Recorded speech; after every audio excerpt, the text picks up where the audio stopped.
Jadi nggak perlu mencari surga di mana-mana. Surga itu sudah ada di rumah kita masing-masing. Mudah-mudahan pulang dari ngaji ini rumah kita semua menjadi surga Jannatul Firdaus.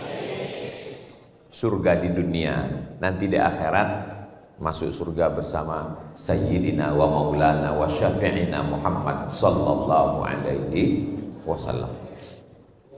Tadi Ustadz Kiai Haji Muhammad Saleh Ibrahim menjelaskan bahwa 3 bulan ini bulan menata keluarga kita. Ini adalah bulannya Nabi Ibrahim alaihissalam.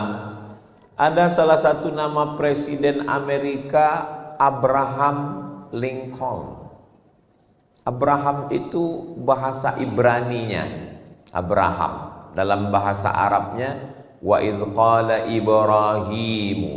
Ibrahim, asal maknanya Abu Rahim, Abu bapak, Rahim yang lembut, yang baik, yang penyayang, yang mengayomi, yang melindungi, yang bisa dijadikan teladan. Titik temu antara Nabi Muhammad SAW, Nabi Isa alaihissalam, Nabi Musa alaihissalam itu bertemu paling dekatnya kepada Nabi Ibrahim alaihissalam. Nabi Ibrahim punya anak namanya Nabi Ishak. Nabi Ishak punya anak namanya Nabi Yakub. Nabi Yakub punya anak namanya Nabi Yusuf. Nabi Yusuf punya saudara-saudara 11. Salah satunya adalah Yahuza. Keturunan Yahuza ini disebut dengan Yahudi. Nabi Ibrahim punya anak Nabi Ishak. Ishak punya anak Yakub. Yakub ini punya nama lain Israel. Isra artinya hamba, El artinya Tuhan. Israel Abdullah. Aslinya baik, cuman Israel yang sekarang ini nyasar. Tapi jangan gara-gara Israel artinya hamba Allah, yang punya anak bulan ini lahir dikasih nama Israel. Maka anak cucu keturunan Nabi Yakub itu disebut dengan Bani Israel. Ini diingat baik-baik, ini nanti keluar dalam UAS, ujian akhir semester. Lalu kemudian turun lagi ke bawah, itulah dia Nabi Daud. Nabi Daud punya anak Nabi Sulaiman. Nabi Sulaiman raja di kalangan hewan-hewan, burung-burung, di kalangan jin, di kalangan manusia, bahkan menaklukkan angin. Sulaiman, orang barat menyebutnya King Solomon. Sampai-sampai ada yang nulis katanya kerajaan Nabi Sulaiman sampai ke Yogyakarta, Sleman. Saking hebatnya. Jadi keturunan-keturunan ini ke bawah. Lalu kemudian ada seorang laki-laki namanya Imran. Imran punya istri namanya Hannah. Hannah melahirkan anak perempuan namanya Maryam. Maryam punya anak laki-laki namanya Isa. Itu dari jalur Sarah. Sedangkan dari jalur Hajar lahirlah seorang anak laki-laki namanya Ismail. Isma artinya dengarkanlah. El Tuhan. Ismail kabulkanlah ya Allah. Karena dia berdoa selama 86 tahun. Rabbi habli minas solihin, Rabbi habli minas solihin, Rabbi habli minas solihin. Lahir anak Ismail.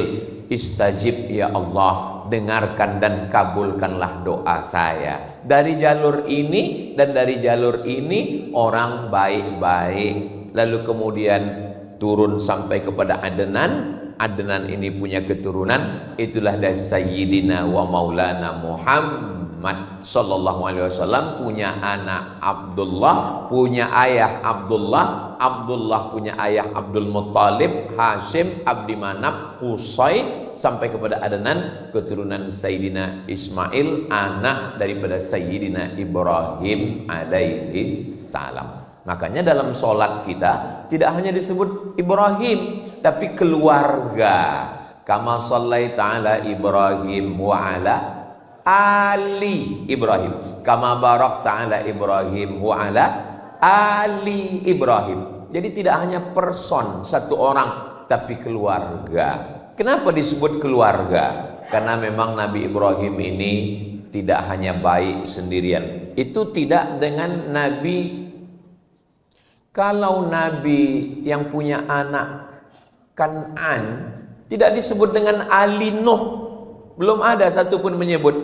Wa idh qala, ingatlah ketika Nabi Nuh berkata kepada anaknya, ya bunayyarkam ma'ana, wahai anakku, mari naik ke atas perahu sampan bapak. Karena hujan 40 hari 40 malam, tenggelam semesta. Dia takut anaknya tenggelam, maka dia panggil, ya bunayya, wahai anakku, irkam ma'ana, mari naik ke atas perahu bapak. Apa kata jawab anaknya Kan'an? Sa'awi ila jabali ya'simuni minal ma. Saya akan naik ke atas bukit yang akan bisa menyelamatkan saya dari air. Tapi ternyata saat akan tenggelam, di situ yang bangkit bukan jiwa seorang nabi, tapi jiwa seorang ayah. Bukan nabi yang melihat umat, tapi seorang ayah yang melihat seorang anak. Apa kata Nabi Nuh? Ya Rabbi, inna bni min ahli. Ini anak saya ya Allah. Apa kata Allah Subhanahu wa taala? Innahu laisa min ahlik, dia bukan anakmu. Innahu amalun ghairu salih, karena amalnya tidak saleh.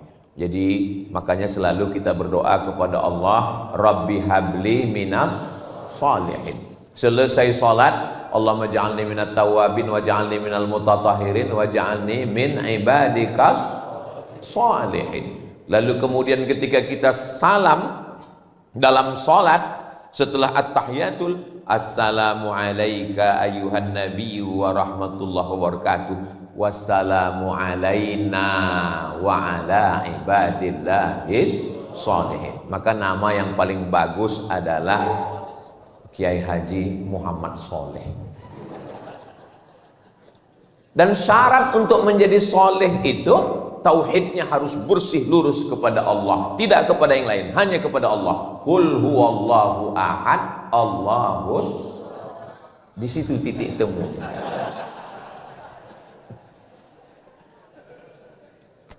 Nah, jadi nahodanya ini kapalnya bagus, bahteranya mantap, tapi kalau nahodanya nggak jelas, ini kapal nggak bisa berlayar.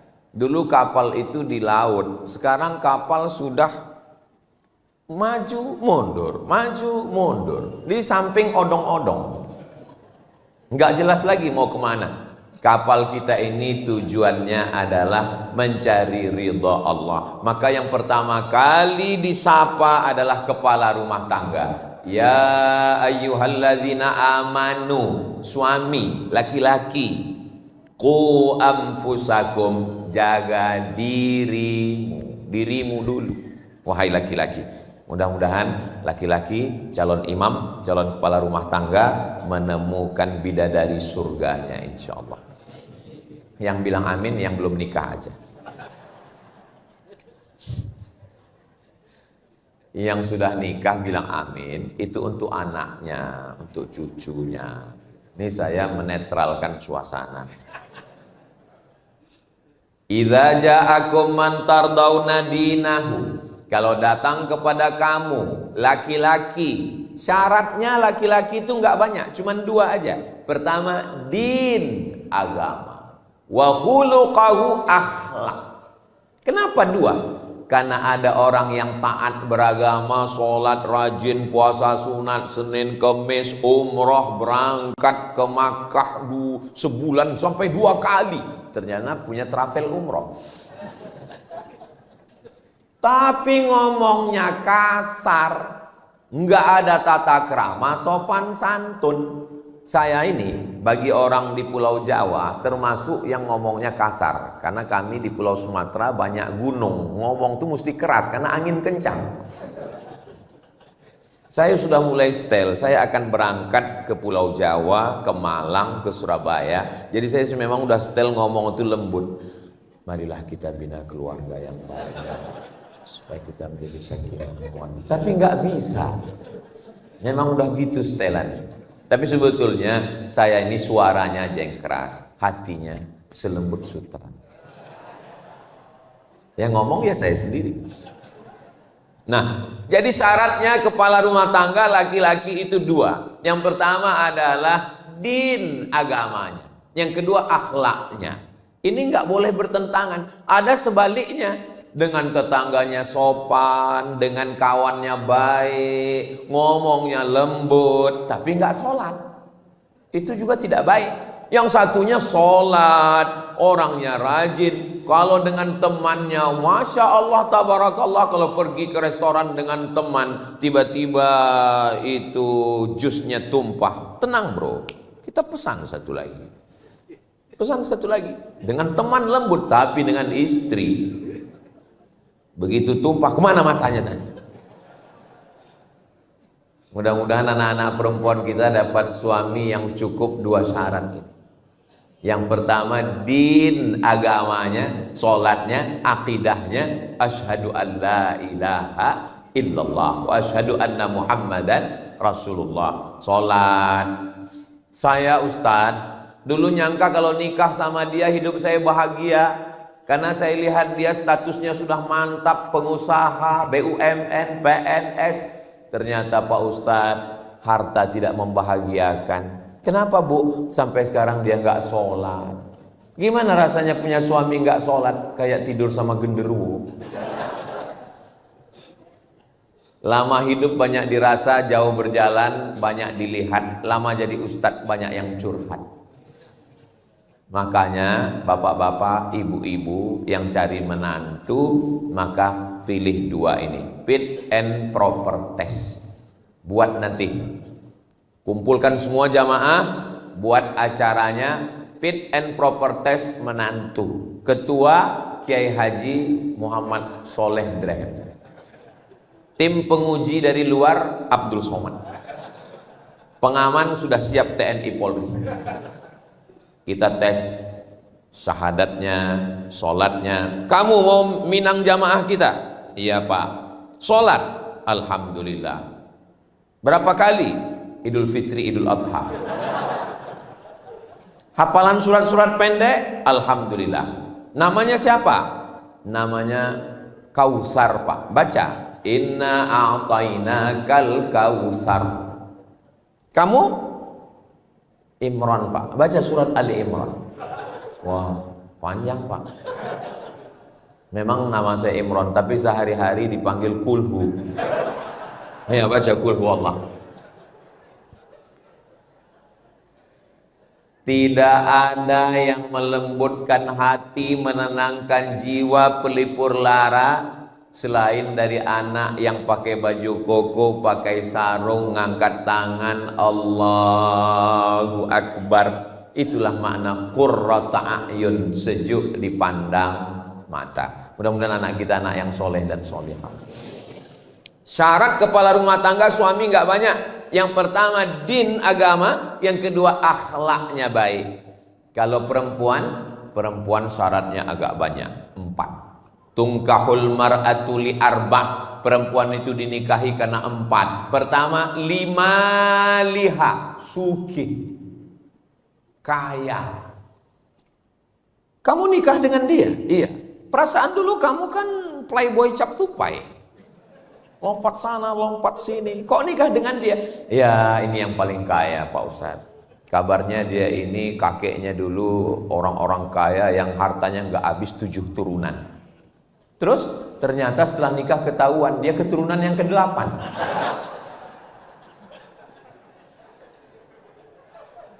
Yang pertama dilihat liha karena hartanya. Yang kedua lihasabiha karena keturunannya. Kamu kenapa nikah dengan dia? Dia darah biru Pak Ustadz. Jangan nikah dengan darah biru. Kenapa? Di rumah sakit donornya mahal. PMI Palang Merah Indonesia belum menyediakan darah biru. Bangsawan, bangsa yang hidup di awan. Saya merasa disediakan pentas, karpet, kursi. Sayalah bersama Ustadz dan Habib tempat yang paling tinggi. Ternyata ada yang lebih tinggi. Hai guys.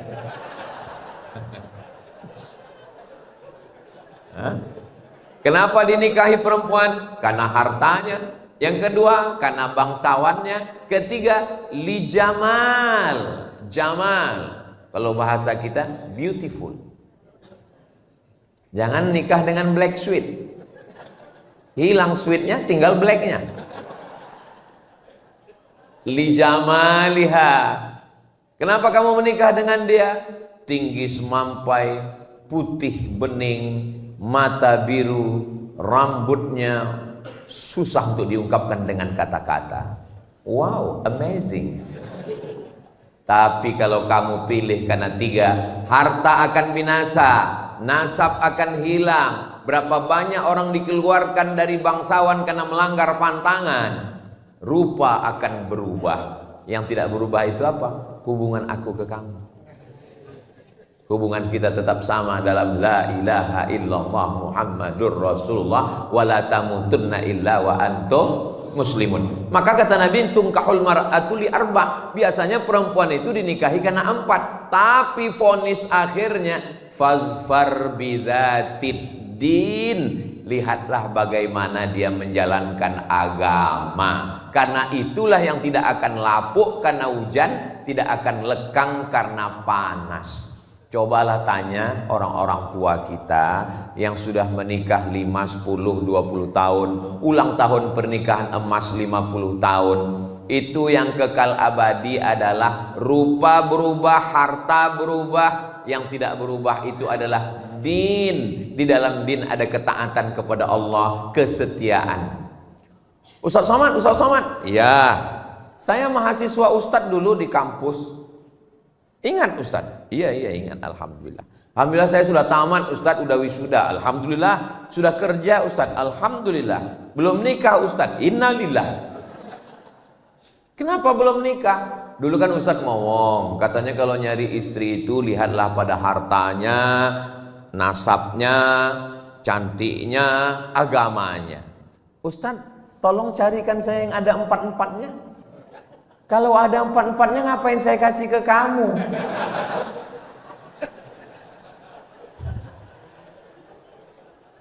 Man talaba akhan bila aibin baqiya bila akhin. Siapa yang nyari teman gak ada cacatnya, seumur hidup gak akan berteman. Siapa yang nyari istri sempurna, maka seumur hidup akan menjadi jombloan sejati. Menikah itu bukan mencari kesempurnaan, tapi menutupi segala kekurangan. Sebelum nikah memang yang dilihat lebih tinggi, lebih ganteng, lebih cantik, lebih kaya. Tapi setelah menikah yang dilihat nampak adalah kekurangan-kekurangan. Maka muncullah ungkapan laki-laki, hijau rumput di rumah lebih hijau rumput sintetis. Karena sekarang semuanya serba plastik. Maka perempuan melihat laki-laki 2. Tapi perempuan kan tidak menerima pinangan, walinya, bapaknya, kakeknya. Kalau kita punya teman, punya sahabat nggak nikah, jangan digojlokin, jangan diejek, jangan diolok-olok, jangan diprank. Saya kalau ada teman yang belum nikah, pas lagi ngobrol-ngobrol, bro, nikahnya kapan? Dunia udah mau kiamat. Kalau ada yang teman belum nikah, nikahnya kapan? Ini kan udah mau dekat bulan Ramadan. Masa bangun sahurnya pakai mercon? Saya termasuk orang yang menjaga perasaan orang lain. Cuman kadang orang aja nggak pernah menjaga perasaan saya. Kalau teman belum punya motor, jangan cerita motor. Kalau teman belum punya rumah, jangan cerita rumah. Kalau teman belum punya istri, jangan cerita nikah. Kalau dia belum punya anak, jangan cerita anak. Maka kalau kita mau nolong dia, jangan di depan orang ramai, itu mempermalukan dia. 4 mata. Teman, kawan, sahabat, kakak kelas. Saya biasanya kalau ada yang nggak nikah, saya ajak 4 mata. Pertanyaan saya pertama adalah, ada nggak orang cantik yang kamu lihat? Kalau dia bilang ada, berarti masih sehat. Tapi kalau dia bilang nggak ada, bahaya. Waspadalah. Mohon maaf ya bro, kamu pernah nggak ngelihat orang cantik? Pernah kata dia. Di mana? Di kampus. Orangnya masih ada? Ada. Kira-kira kamu mau nikah dengan dia? Mau banget. Terus kenapa? Aku nggak berani ngadap dia. Oke, besok pagi kita akan datang ke rumah orang tuanya. Dulu saya mau, kira-kira ya 10 tahun yang lalu. Kalau sekarang saya udah nggak mau lagi membawakan. Saya khawatirnya kalau saya yang bawa, saya yang diterima.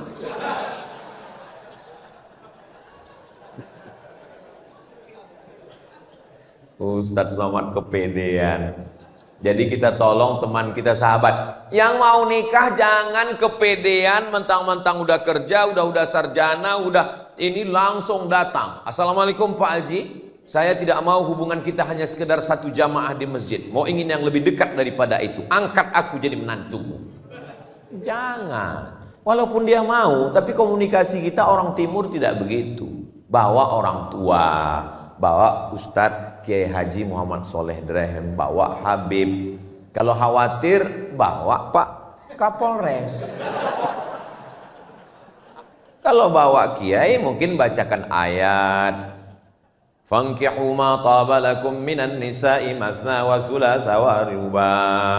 Wankihul ayama minkum min ibadikum. Tapi kalau Pak polisi nggak perlu basa-basi, terima. Kalau nggak saya tilang.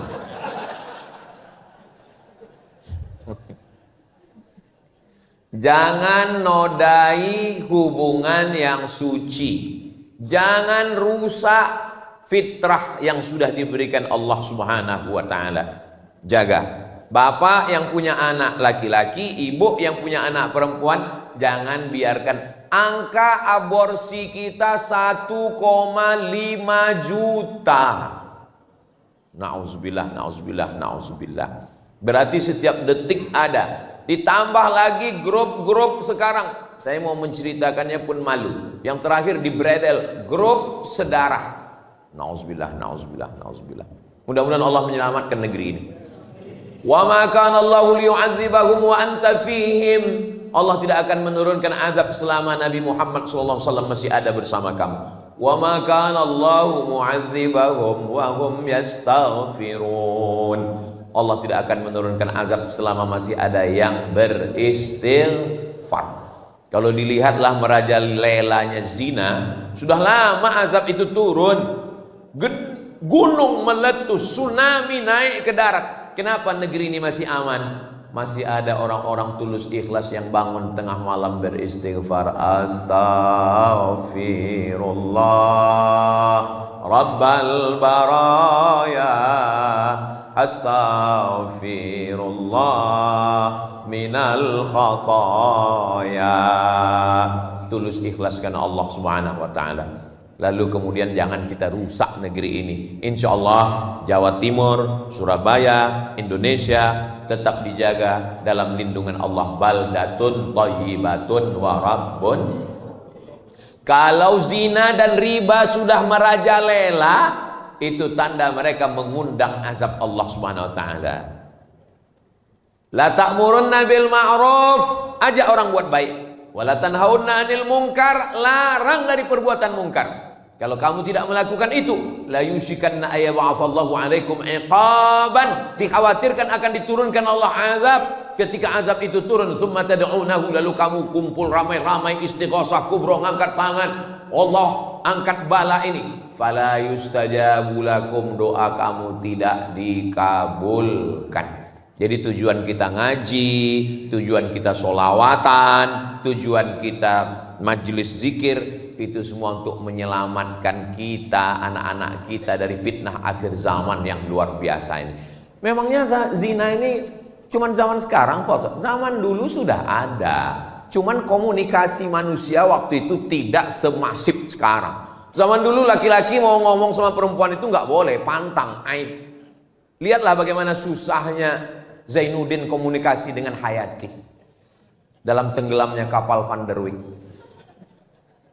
Dulu ditulis itu kertas, lalu diletakkan di celah sayap burung merpati. Hai burung, sampaikan pesanku padanya. Rupanya burungnya salah alamat. Musim berubah, hari berganti, tidak lagi pakai burung, dimasukkan ke dalam botol kaca. Salamkan cintaku padanya. Yang diharapkan supaya ini botolnya ke Pulau Jawa, nyasar ke Afrika. Akhirnya berubah. Lalu kemudian ketika Zainuddin mau pergi ke surau sore-sore ke Langgar, dia pun meletakkan secari kertas di celah ketiaknya. Lalu Hayati pun lalu dan mereka pun mengambil.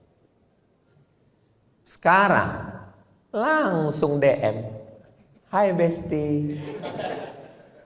Kalau ada laki-laki menyapamu, "Hai sayang, kamu cantik," dia bukan bapakmu, dia bukan kakekmu, dia bukan kakakmu, dia bukan pamanmu, yakinlah dia buaya darat. Ini anak-anak perempuan kita mesti kita jaga. Tolong adik-adik yang punya usaha sablon, yang punya usaha stiker, buatkan stiker "Say no to bonceng". Buatkan baju kaos di belakang, katakan tidak pada narkoba, "Say no to drug", katakan tidak pada playboy. Tapi baju-baju yang begini jangan dibawa sholat Jumat. Kalau sholat kelas negara untuk menyelamatkan anak-anak kita. Kadang anaknya sudah ngaji, malah orang tuanya. Dulu disebut kenakalan remaja, sekarang kenakalan orang tua. Orang tuanya nanya, "Kamu udah punya pacar?" "Belum." "Hari gini nggak punya pacar, apa kata dunia?"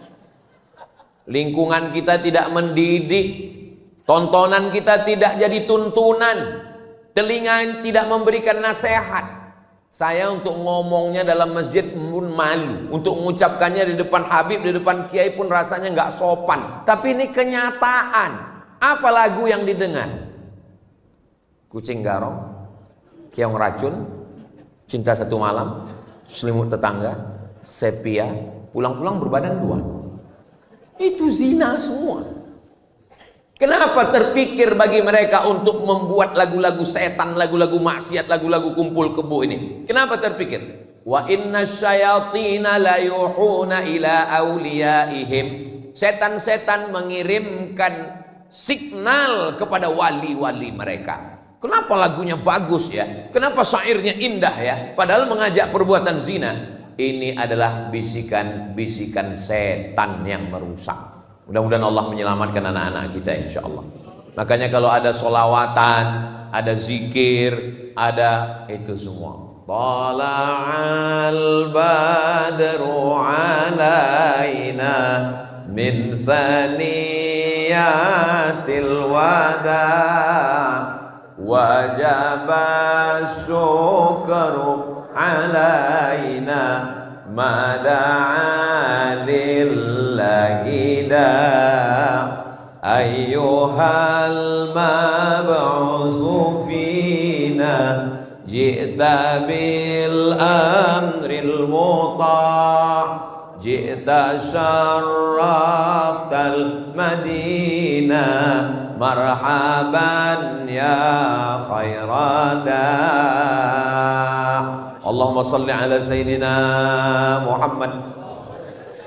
Guru kita semua, fadhal Ustaz Luqmanul Hakim dari Pontianak. Beliau ini mengasuh 700.000 santri yang dapat beras setiap bulan dari gerakan infak beras yang dikutip ke rumah-rumah melalui program penggeraknya namanya Paskas, Pasukan Amal Soleh. Jadi yang belum ada jodoh segera merapat ke Ustadz Luqman, karena santrinya 700.000 orang. Bayangkan, Ustadz Somad katanya nggak boleh nikah sekampung. Ya nggak boleh, terlalu banyak. Apalagi satu pondok. Saudara yang dimuliakan Allah Subhanahu wa taala, Ustadz Luqman sekolah agama, tamat dari Gontor, melanjutkan pendidikan ke IIU International Islamic University, menikah, punya anak. Saya tamat pondok, melanjutkan sekolah agama. Banyak orang takut anaknya sekolah agama. Banyak mertua takut menerima calon mantu kalau anaknya sekolah agama. Kamu mau minang anak saya? Iya. Titelnya apa? SH, welcome. Kamu titelnya apa? SE, melebu. Kamu titelnya apa? LC, stop. lagi cemas. Ustadz Somad pulang dari Mesir bawa titel LC, pulang dari Maroko MA, LC MA, lagi cemas mencari anak gadis. Apa yang terjadi? Makanya kalau ada orang tua, calon mertua yang nggak mau nerima karena anaknya taat beragama, karena dia sekolah pesantren, karena dia dai, maka tolong bawa dia ke rumah sakit, periksa, scan, jangan-jangan lambung dengan otaknya berdekatan. Sengaja Allah ciptakan jauh jaraknya. Otak letaknya di atas, lambung letaknya di bawah, supaya kita jangan hanya mikir lambung. Makhluk yang otaknya dekat dengan lambung, udang. Maka disebut dengan, enggak ada saya ngomong begitu. Saudara yang dimuliakan Allah Subhanahu wa taala, iyakunu fuqara, kalau calon mantumu itu susah, yughnihimullah, Allah yang akan mengkayakan dia. Susahkah bagi Allah? Innama amruhu idza arada syai'an ayyaqula lahu kun.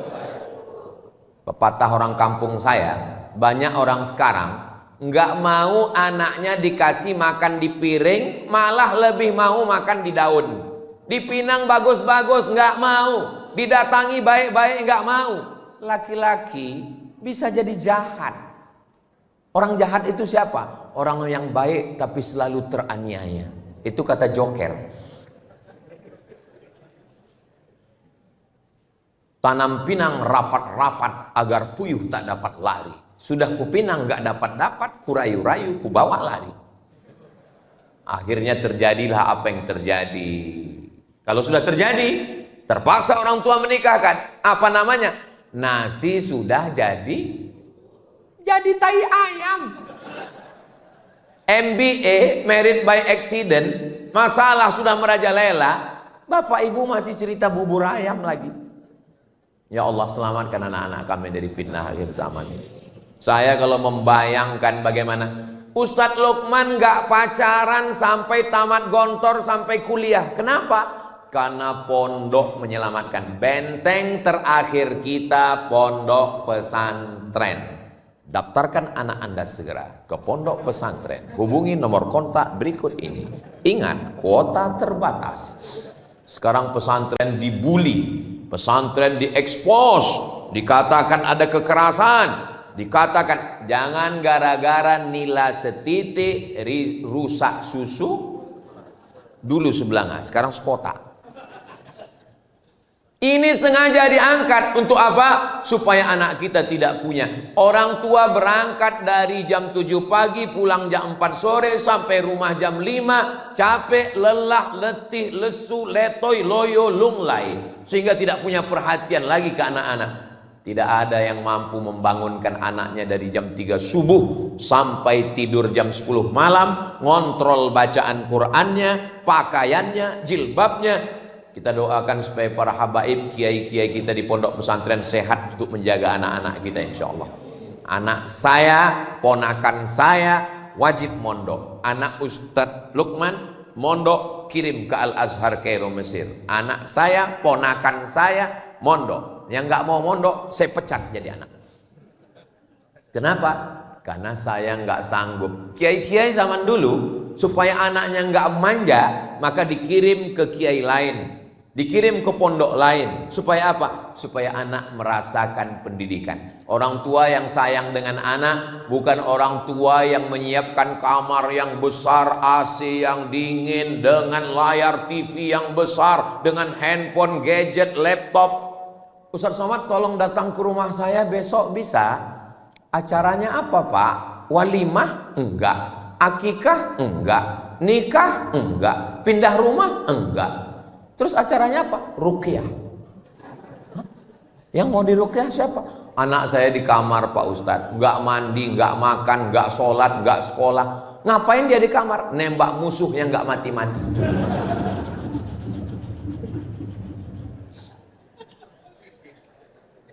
Terus terang saya belum pernah membaca hadis u'izuka min game online. Siapa yang menyediakan kamar yang besar pakai AC lengkap? Saya, Pak Ustadz. Siapa yang masang wifi 24 hours? Saya, Pak Ustadz. Siapa yang belikan gadget dengan layar besar di kamar? Saya, Pak Ustadz. Sekarang anaknya kecanduan, siapa yang salah? Ustadz. Kita disalahkan.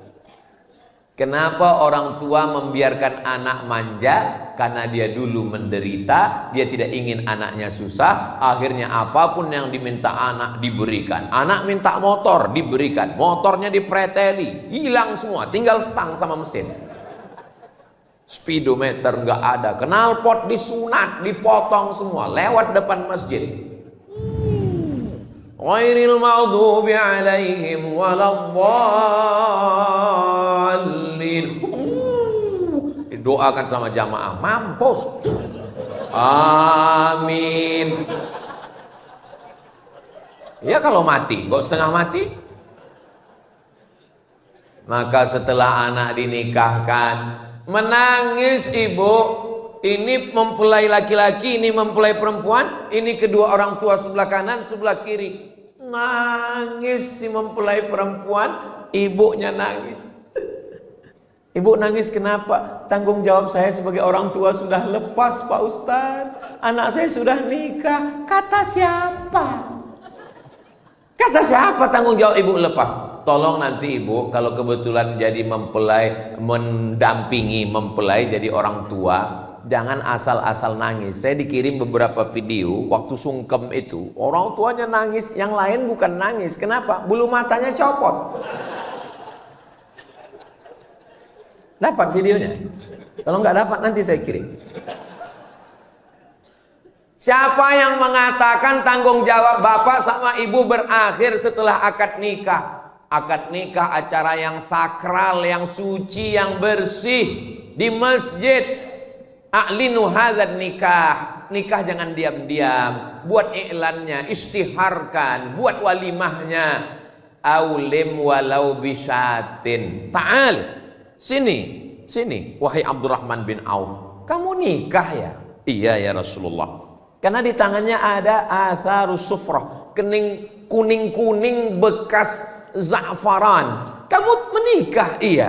Kenapa enggak ngundang-ngundang? Aulim walau bisyatin, buatlah selamatan walaupun hanya seekor kambing. Seekor kambing kalau di Arab itu undangannya 10 orang. Kalau seekor kambing. Kalau di kampung saya 1 RW. Apa maksudnya? Walaupun ngundang 10 orang, buat acara, baca doa, syukur-syukur ada hadrah, wadribu alaihi bidufuf, pukulkan kendang. Barakallah lakuma wa baraka alaikuma wa jama'a bainakuma fi khair. Setelah itu menikah bulan Januari, lalu kemudian nanti bulan Desember atau Oktober, Ustadz Somad datang ya acara akikah. Yang nikah Januari kemarin, alhamdulillah. Tapi sekarang jarang-jarang begitu. Nikah Januari, Mei diundang akikah. Loh, perasaan kemarin walimahnya Januari. Iya Pak Ustadz. Mei kok sudah akikah? Ini efisiensi Pak Ustadz. Mau gimana anak-anak kita ini? Enggak 1-2 jamaah nanya, gimana hukumnya menikahkan, maaf beribu maaf, 10 jari saya angkat 11 dengan kepala kepada Habib, kepada Kiai, mohon maaf gak sopan, gak layak. Tapi ini kenyataan. Apa hukumnya menikahkan perempuan yang sedang hamil Pak Ustadz? Menurut mazhab Syafi'i, perempuan yang hamil nikahnya sah. Makanya Pak Kua nggak pernah nanya berapa bulan ya, nggak pernah. Maka dinikahkannya saja. Karena kita pakai kompilasi hukum Islam Indonesia. Yang jadi masalah bukan akad nikahnya, yang jadi masalah setelah anak lahir.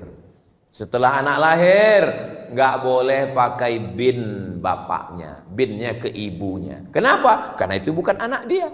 Ini anak saya Pak Ustadz. Sudah tes DNA ke Singapura, ini anak saya. Dalam penetapan nasab nggak bisa pakai DNA, nggak bisa menetapkan nasab. Tapi ini anak saya, nggak bisa. Kenapa nggak diakui? Karena kertas nggak diakui KPU, nyoblos sebelum hari H. Sampai di sini paham? Kalau bapaknya, tolong fokus ke yang kedua. Kalau bapaknya meninggal, si anak nggak dapat warisan. Kalau si anak meninggal, si bapak nggak dapat warisan. Yang paling mengerikan, ternyata si anak perempuan 20-25 tahun akan datang, dia mau nikah, kamu nggak bisa mewalikannya karena kamu bukan bapaknya. Itu yang paling menyakitkan. Mau jujur takut, mau ngaku nggak enak, mau dinikahkan nikah nggak sah. Jalan solusinya gimana? Ngomong ke Pak Kua, mohon maaf, nanti saya pura-pura mencret ya. Kata Pak Kua, bukan kau yang pertama, yang lain gitu juga. Akhirnya Pak Kua yang menikahkan. Zawwajtuki, aku nikahkan engkau bima wakkalani fulan, karena si fulan nggak ada yang mewakilkan, karena fasultanu waliyun man la waliyalaha. Sultan, wali hakim Pak Kua adalah menjadi wali bagi perempuan yang nggak punya wali. Bayangkan itu, pikirkan. Makanya zina ini efeknya multi efek sistemik, efek domino. Batu domino kalau disusun senggol satu, runtuh semuanya, hancur semuanya. Laki-laki calon suaminya bisa curiga, kenapa enggak bapakmu enggak mewalikanmu? Ujung-ujungnya dia lihat, kenapa hidung kalian beda? Nauzubillah. Yang lalu-lalu apa boleh buat? Mudah-mudahan Allah mengampunkan. Yang akan datang kita perbaiki bersama. Kita selamatkan anak-anak kita ini insya Allah. Selamat dari perbuatan. Lalu kemudian setelah anak lahir, ketika anak lahir, bisikan pertama di telinga sebelah kanan. Waktu anak saya lahir, Mizian Hazik Abdillah, waktu itu saya belum viral. Saya datang ke rumah sakit, datang perawat bidannya nanya, mau ngapain mas? Katanya. Saya nggak pakai peci. Saya kalau nggak pakai peci, pakai baju kemeja, disangka orang mahasiswa semester 7. Saya bilang, saya mau, anak saya baru lahir, kebetulan tanggal 1 Muharram. Saya lagi ceramah nyambut 1 tahun baru. Pulang-pulang dia udah lahir. Maka tolong nanti bayinya dipegang begini, kepalanya di sebelah kiri, azannya di telinga kanan. Bisa azan kan katanya. Tapi alhamdulillah, artinya bidan-bidan kita walaupun dia nggak mondok, nggak sekolah agama, tapi sudah diajarkan ternyata mesti diazankan. Saya azankan. Azan untuk anak bayi nggak sama dengan azan masjid. Ini sekarang banyak yang ketukar-tukar ini. Azan yang mestinya untuk masjid dipakai untuk bayi. Kalau untuk masjid itu suaranya lantang, Allahu Akbar, Allahu Akbar. Kalau untuk bayi, Allahu Akbar, Allahu Akbar. Ini sekarang banyak yang untuk bayi dipakai ke masjid. Makanya orang nggak ke masjid. Pas ditanya, sampean orang lu ngonang masjid? Iku untuk bayi. Bisikan ke anak kita adalah asyhadu an la ilaha illallah. Masuk ke telinga, ditangkap oleh otak, sampai ke tangkai jantung, masuk ke mata, masuk ke telinga, masuk ke tangan, masuk ke kaki, masuk ke sumsum, masuk ke otak. Kalimatu haqqin 'alaiha nahya wa 'alaiha namutu wa biha nub'atsu. Makanya ketika dia naik pesawat, ketika pesawat itu mulai goncang, yang keluar dari mulutnya adalah Allahu Akbar. Ketika black box, kotak hitam, pesawat meledak, kotak hitam ditemukan, diputar lagi. Apa teriakan mereka ketika dalam pesawat? Satu kalimat serentak, Allahu Akbar. Mudah-mudahan kita pun ketika mati itulah kalimat terakhir insyaallah. Jangan sampai waktu kita mau sakratul maut, pas didekatkan telinga teman tanya, bukan la ilaha illallah yang keluar. Udah ngopi belum? Saudara yang dimuliakan Allah Subhanahu wa taala. Nampaknya simpel sederhana, tapi itu ajaran Islam. Setelah anak lahir, diambil kurma, lalu dikunyah airnya, dimasukkan ke mulut bayi, namanya tahnik. Ingat baik-baik, pakai hak, tahnik. Ini banyak nih yang belum ngaji, baru-baru hijrah. Ustaz Somad tolong anak saya di teknik. Tahnik, emang teknik sipil? Tahnik. Datang Asma membawa anaknya Abdullah ibnu Zubair ibnu Awam, anak pertama yang lahir setelah hijrah di Madinah. Nabi mengunyahkan kurma. Dan anak-anak kita biasanya kalau ditanya, kenapa dikasih kurma? Kenapa dikasih cairan kurma? Jangan nanya-nanya, itu sunnah Nabi. Jangan nanya Bani Israel. Banyak tanya Yahudi. Diteliti oleh Ain Shams University Kairo. Ternyata tempat yang paling nyaman, adem, ayem, tentrem adalah rahim. Bayi ketika berada di dalam rahim, walaupun di Afrika Utara itu cuacanya cuma dua, panas dan panas sekali. Tapi bayi tetap tenang. Walaupun ibunya mengandung di kutub selatan, nggak ada bayi yang keluar jadi es batu. Tapi begitu dia keluar ke dunia, maka dia menggigil kedinginan. Untuk menghangatkan badannya, apa mau dikasih bandrek? Maka dikasih cairan kurma. Itulah mukjizat Nabi Muhammad sallallahu alaihi wasallam. Siapa yang akan menjelaskan itu? Anak-anak muda kita dari Fakultas Kedokteran, insyaallah. Amin ya rabbal alamin.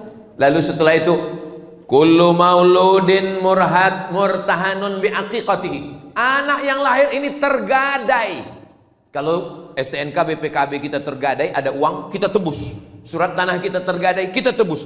Anak kita yang tergadai ini kita tebus dengan 3. Pertama, tuzbahu anhu yauma sabi'ihi, sembelihkan kambing hari ke-7.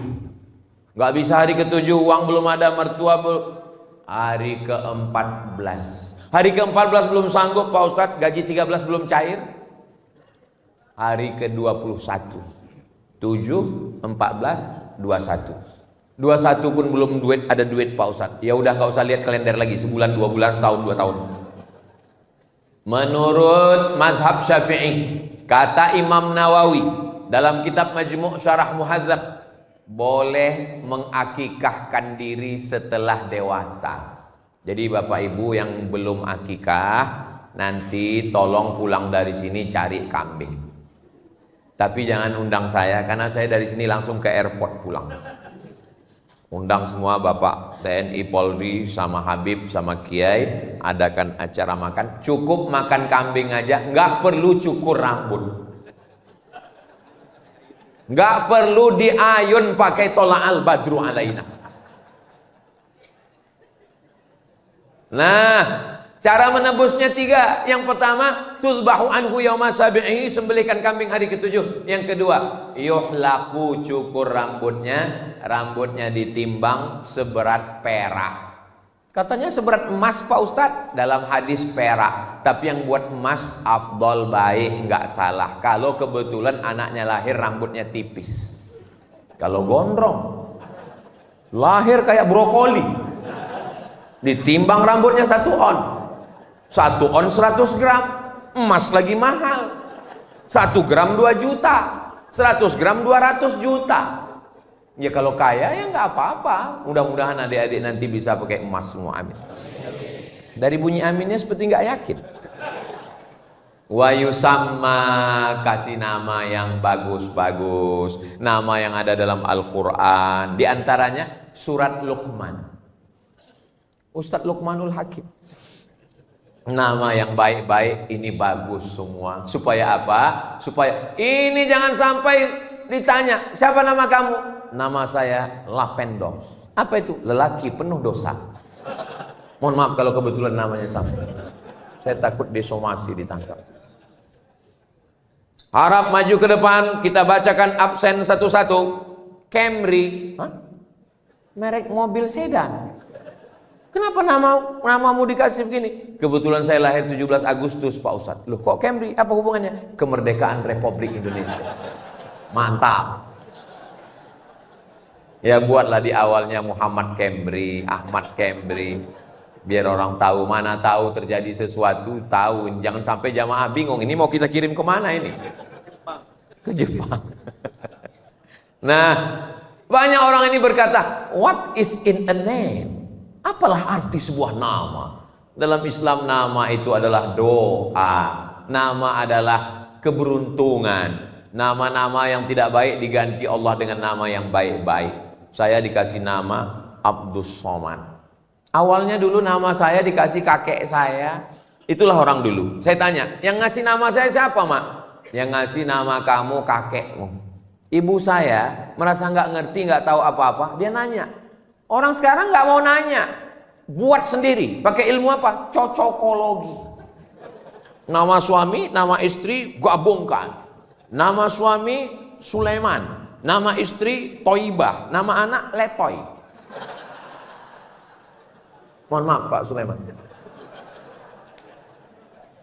Apa ini? Kita punya kiai, kita punya habib, tanya kira-kira nama yang baik untuk anak saya siapa? Nama saya dulu pertama kali dikasih mbah saya, kakek saya dikasih nama Solah. Bagus, Solah pakai H. Solah artinya baik. Tapi di kampung saya orang Melayu, Solah itu nama ikan. Kata ibu saya, masa dipanggil ikan gitu. Nama yang lain lah, Pak. Akhirnya dikasih nama. Waktu itu qori yang terkenal di Mesir, Syekh Abdul Somad, Abdul Basit Abdul Somad. Maka dikasih Abdul Somad. Waktu saya kuliah di Mesir, setiap ditanya orang, Ismake, what is your name? Abdul Somad. Masya Allah Syekh, kata dia. Saya yang khawatir. Takut disuruh ngaji. Nama ini penting. Lalu kemudian setelah itu apa lagi? Diajarkan membaca. Ayyu'allimahul kitaba idza aqala. Diberikan dia pendidikan yang baik. Man ala salasa banatin, siapa yang membesarkan mendidik 3 anak perempuan, fa'addabahunna, diberikan pendidikan yang baik, wa zawwajahunna, dinikahkan dengan orang baik-baik, wa ahsana ilaihinna, buat baik sampai mati meninggal dunia, falahul jannah, maka surgalah baginya. Mudah-mudahan kita mendapatkan kunci surga dengan membesarkan anak-anak kita ini, insya Allah. Yang kaya raya hartanya tinggal, pejabat jabatan tidak lama, paling lama 2 periode, itu pun kalau tidak ditangkap KPK. Tapi kalau punya anak yang soleh, bangun dia di tengah malam dan berdoa, Rabbil firli wali walidayya warhamhuma kama rabbayani shaghira. Sekarang di pintu-pintu masjid, di pintu-pintu mall ditulis ada namanya QRIS. QRIS. QRIS. Cara bacanya gimana sebetulnya? Kris. Q-nya quick. Quick artinya cepat. R-nya response. Kris. Quick response code. Kode yang cepat merespon. Sekarang banyak ayah tidak merespon, dipanggil anaknya, papa, tadi adik punya nilai bagus di sekolah, bapaknya tetap juga scroll. Makanya ibu kalau punya suami nggak cepat merespon, tempel kris di kering.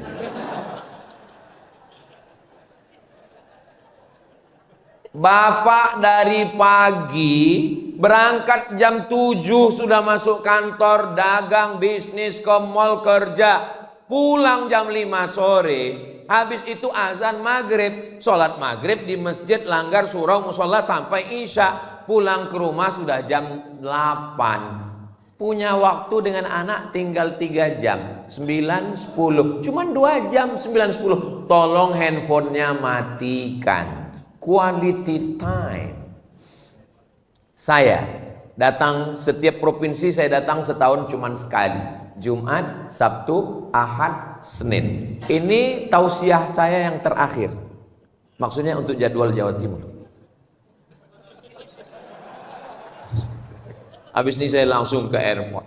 Tapi setelah ini saya akan pulang ke rumah, saya akan menjadi seorang ayah, saya berlaku sebagai seorang suami, sholat subuh saya mengimami santri, habis itu bacakan kitab Jalalain, habis itu nanya santri satu-satu, saya akan bawa anak saya jalan-jalan, saya bawa mereka pergi, saya nyetir sendiri, saya pergi ke pasar belanja ikan sama istri saya. Gimana caranya Ustadz belanja ikan, apa orang nggak tahu? Saya pakai masker.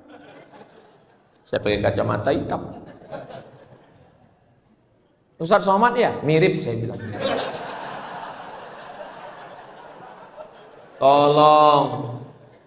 Ibu kerja di kantor, masuk pagi jam 7 berangkat dari rumah, jam 7.30 sudah apel, sampai makan siang dengan orang lain, masuk kantor lembur sampai sore, pulang ke rumah.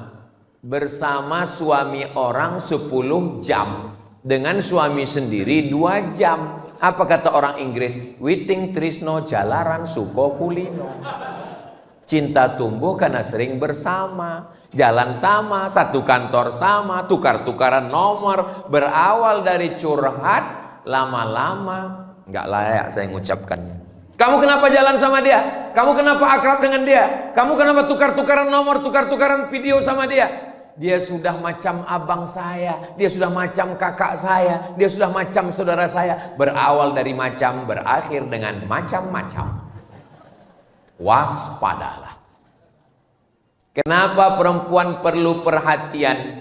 Karena dia makhluk yang memang minta. Perempuan itu dia mengingat kata-kata yang keluar dari mulut suaminya. Makanya Nabi memanggil ya Aish. Kenapa dia panggil ya Aish? Karena Aisyah suka sekali dengan panggilan itu. Ya Humaira. Perempuan mengingat suara itu terngiang di telinganya. Ya Humaira. Wahai engkau yang kulitnya putih, kalau kena cahaya matahari kemerahan. Ustaz, ya. Saya boleh memanggil istri saya ya Humaira? Boleh. Pulang dari sini panggil ya Humaira. Tapi dia nggak putih. Ya nggak apa-apa. Idkhalus surur. Menyenangkan hatinya, membahagiakan dia.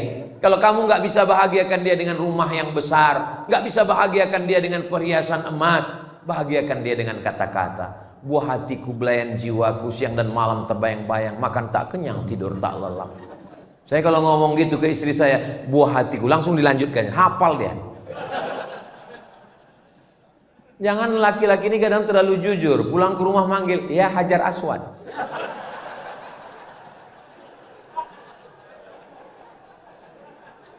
Sampai kapan proses pendidikan keluarga ini? Sampai mereka dulu mati atau kita mati. Proses mendidik anak sampai mereka mati atau kita mati. Kalau kita yang mati duluan, mereka yang akan membisikkan ke telinga kita la ilaha. Mudah-mudahan anak-anak kita yang membisikkan la ilaha illallah. Jangan sampai kita merasakan sunyi di tengah keramaian. Kota metropolitan, penduduknya 5 juta, ramai hiruk pikuk, suara klakson non-stop. Tapi kita berada di ruang yang sepi di tengah keramaian. Ruang sepi itu bernama ICU. Memang tulisannya ICU. Saya nggak bohong. Kenapa disebut ICU? Karena ICU, you don't see me. Aku ison delok sampean, sampean ora ison delok aku. Di ruang sepi sunyi itu, anak pertama luar kota, anak kedua keluar negeri, anak ketiga meeting, anak keempat surfing, anak kelima mancing. Siapa yang membisikkan ke telinga la ilaha illallah?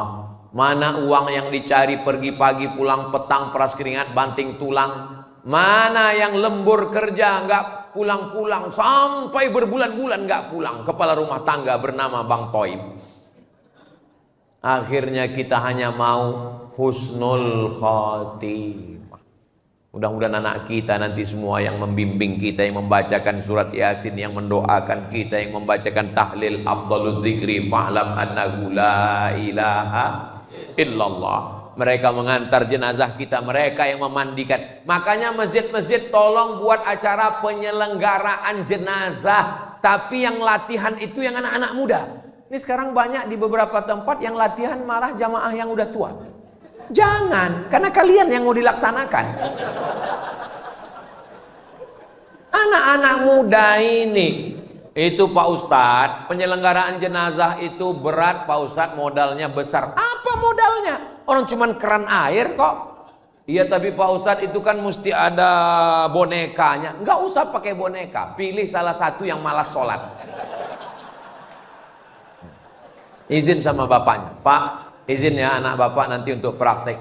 Memang saya sudah lama nasihati dia, nggak cocok. Siram. Cara menyiramkan air ke jenazah. Nah, jenazah orang oleh guyu, orang langsung guyu.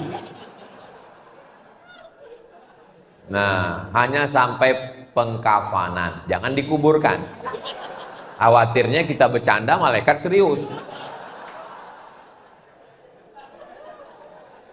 Saya yang memasukkan jenazah almarhumah ibu saya ke liang lahat. Saya yang membuka talinya, saya yang membuka wajahnya, saya yang memiringkannya ke arah kiblat, saya yang menempelkan hidungnya ke tepi. Dulu engkau mandikan aku, engkau letakkan aku di anduk yang lembut. Sekarang aku meletakkanmu di atas liang lahat tanah. Dulu kalau aku menangis, kau letakkan tanah liat, kau letakkan bantal yang lembut di atas kasur yang wangi. Hari ini apa yang kubalaskan? Kuletakkan di tengkukmu tanah liat yang keras, yang bau. Tapi saya puas. Kenapa? Karena saya sempat datang. Jadwal waktu itu di Pulau Madura, tanggal 18 Maret 2019. Saya bilang, kalau pesawat ini cepat saya sampai, tunggu saya. Tapi kalau tidak, apa boleh buat? Alhamdulillah saya sempat sampai. Saya mengimami sholat jenazah. Saya mengantarkan, saya dengan adik saya, dengan sahabat saya, kami turun bertiga. Kami yang meletakkannya ke bawah. Setelah itu saya naik ke atas, saya membacakan talqin, saya mendoakan. Sampai hari ini sejak beliau wafat, tidak pernah putus pembagian sembako 300 paket. Karena itu yang kami mampu. Dan sekarang membangun masjid. Insya Allah tak lama lagi peresmian Masjid Hajjah Rohana. Mudah-mudahan, saya cerita ini tidak ingin macam-macam. Saya cuma ingin supaya adik-adik saya, sahabat-sahabat saya, kalau ibu kalian masih hidup, ayah kalian masih hidup, bahagiakanlah mereka. Saya dulu nggak pernah punya cita-cita apa-apa. Ketika ditanya, Ustadz nanti mau jadi apa? Enggak. Yang penting aku kuliah, dapat ijazah, mau jadi dosen, dapat gaji, membahagiakan orang tua. Hanya itu saja. Bahagiakanlah orang tua. Karena kalau dia udah nggak ada lagi tempat kita bisa bercerita. Dulu kalau saya pulang begini, saya akan cerita, Mak, ini ada sorban dari Jawa Timur. Mak, aku dapat cincin. Mak, aku dapat parfum. Dia akan buka parfum itu, dia cium. Oh, wangi ya. Cincin kau cantik ya, bagus ya. Sekarang nggak ada. Bercerita ke istri, ke anak, iya. Tapi rasanya tak sama. Maka kalau ibu kalian masih ada, ayah masih ada, bahagiakanlah, senangkanlah mereka. Siapa yang membahagiakan orang tuanya, menjadikan orang tuanya seperti raja-raja, maka insya Allah, Allah akan buat rezeki dia pun sama seperti rezeki raja-raja. Bukan hadis Nabi, dapat saya di grup WhatsApp. Tadi saya mulai jam 8 kurang 15. Sekarang sudah jam 9 kurang 20. Jadi ini sudah melanggar kode etik jurnalistik. Mestinya kalau saya dengan Ustadz Lukman itu pembagian waktunya 30 menit. Mudah-mudahan apa yang saya sampaikan ini menjadi pelajaran buat saya sendiri. Mudah-mudahan keluarga kita semuanya sakinah, mawaddah, warahmah.